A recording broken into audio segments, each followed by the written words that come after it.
It's me again.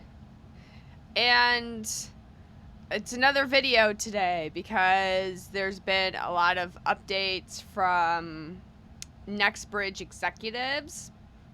And today I'm going to focus, it's going to be a shorter episode, a little bit more somber episode. We're going to focus on the NextBridge executives, two executives, which I have news about. The first one, let's talk about the happier one. We'll talk about Kyle Bradford. He is an executive with the leaked NextBridge website. He's also put on his LinkedIn that he works for Hudspeth Operating. And if you look at the work history of him on NextBridge website, which was leaked, you have to go to the Internet Archives and you look at his experience, from LinkedIn. It's the same guy. Somebody had talked to him and they sent me their convo with him. And I think that it deleted it because they couldn't find it. But Kyle Bradford said he wished he could talk about it more, but as long as they're paying him, he's under an NDA. Who is they? Sadly, I cannot find this conversation. I think it got, the person went in and just deleted it. But Kyle Bradford had talked with somebody, and he said, as long as they are paying me, I'm under an NDA.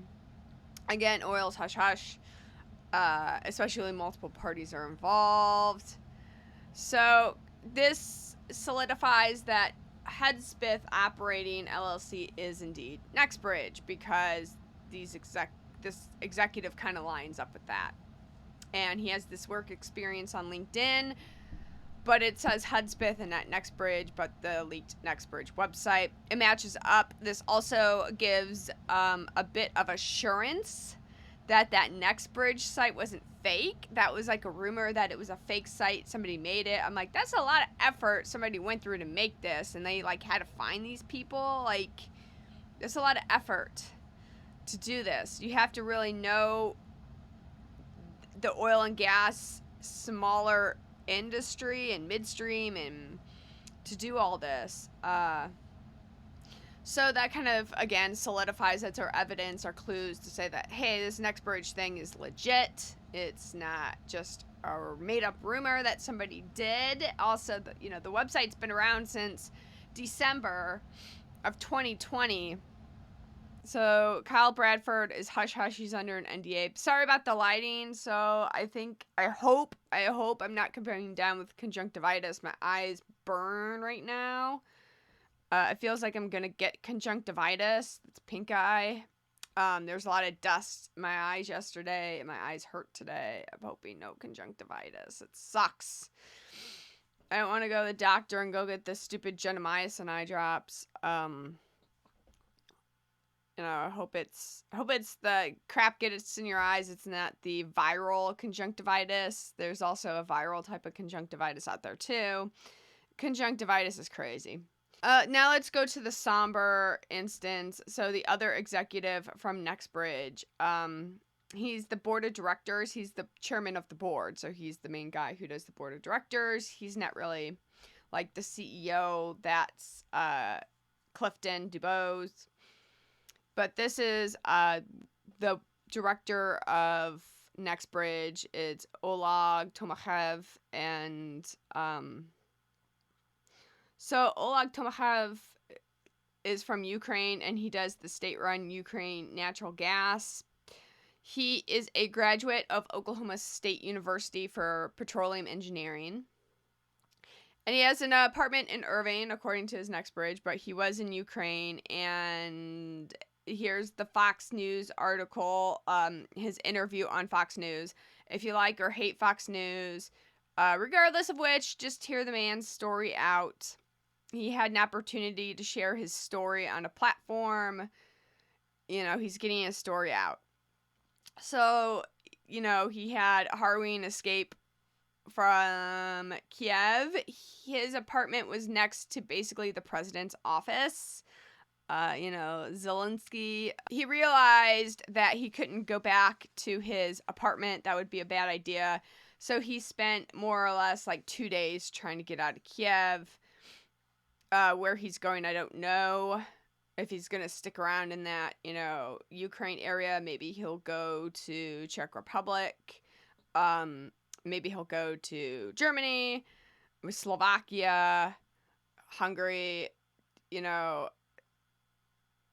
he'll go there. Maybe he'll come to America. I'm not sure. Maybe he has to stay there now because of this conflict. And, he's an executive of a government-run utility there. It's scary times, so I hope he will be okay, and I wish him the best. It's very sombering, of course.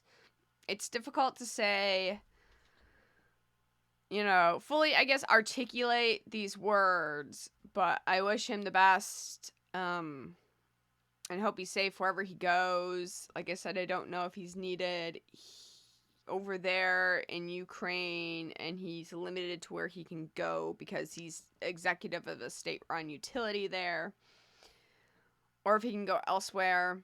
So I'll update also on the drilling permit that Here to Drop Knowledge. Again, thanks to Here to Drop Knowledge for posting the Kyle Bradford connection on his Twitter.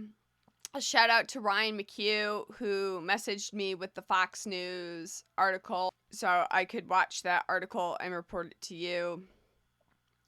Let's talk about the drilling of the Maverick A24 well. So they're going, horizontal. That was approved. The new permits were approved. And then this was posted too. I got questions today about the hydrogen sulfide field. So hydrogen sulfide, we have talked about naturally occurring pollution in my Texas Shale History Part 1, and how natives in Lake Erie would show the bubbling coming up of natural gas, and it's natural pollution. George Washington, back in 1775, so before America declared independence, he bought like a little strip of land on this riverbank, and people could come there and it'd be a cool park. And there was this hole, and like warm air would blast out of this hole, and people would be amused, and they would take a lighter, or a rush light or something. 1775, and they drop it in there and watch the colorful flames come out until it's extinguished by the wind. And that's why George Washington bought this parcel of land, because of the wonderment of this hole, that the natural pollution that happened. People go there to watch this, people play with fire in this gas hole. It was a special time back then. Again, the hydrogen sulfide is a naturally occurring gas. The swamp gas is hydrogen sulfide. It's that, people produce hydrogen sulfide. It's the rotten egg smell. It's naturally occurring in the world where there's a lot of decaying matter breaking down. Like I said, people produce it. Swamps produce it. If you look into geothermal plants, it's actually one of the emissions that geothermal plants produce is hydrogen sulfide gas, because when you're tapping into geothermal related energies, they kind of go hand in hand, as this could be volcanic activity, trapped gases from volcanic activity, trapped gases from natural gas, anything that decays and gets trapped, you're going to have hydrogen sulfide gas. It's a naturally occurring pollution. And what makes it deadly is because it's heavier than air, so large quantities of it can just settle down, and because it's more dense than air, and we're kind of walking low to the ground here, it can be deadly to people if you're exposed to enough quantities of it. So again, this is like, the Railroad Commission says you have to isolate and do testing. So, anytime you make perforations, which is a drilling hole, you have to do isolation and testing, for environmental purposes, to make sure that, this isn't like a very dangerous place to go with this hydrogen sulfide gas. I'll cite Father Fish. So he's this old guy who lives in Florida, and he ran an aquarium store for a long time. And he's all about a balanced tank and his filter is more or less the substrate, and he talks about making the tank substrate and how to do it. And he says, nature isn't clean, but it's balanced. That's what it's about, balance, right? In a fish tank, you have naturally occurring pollutions. That's, ammonia and nitrite.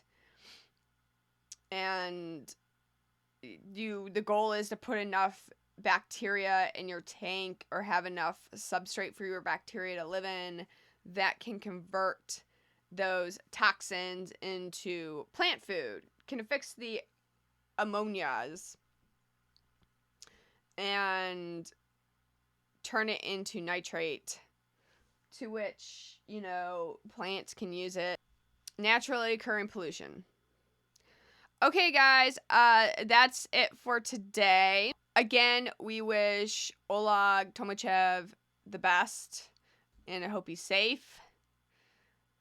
I will see you soon. Goodbye.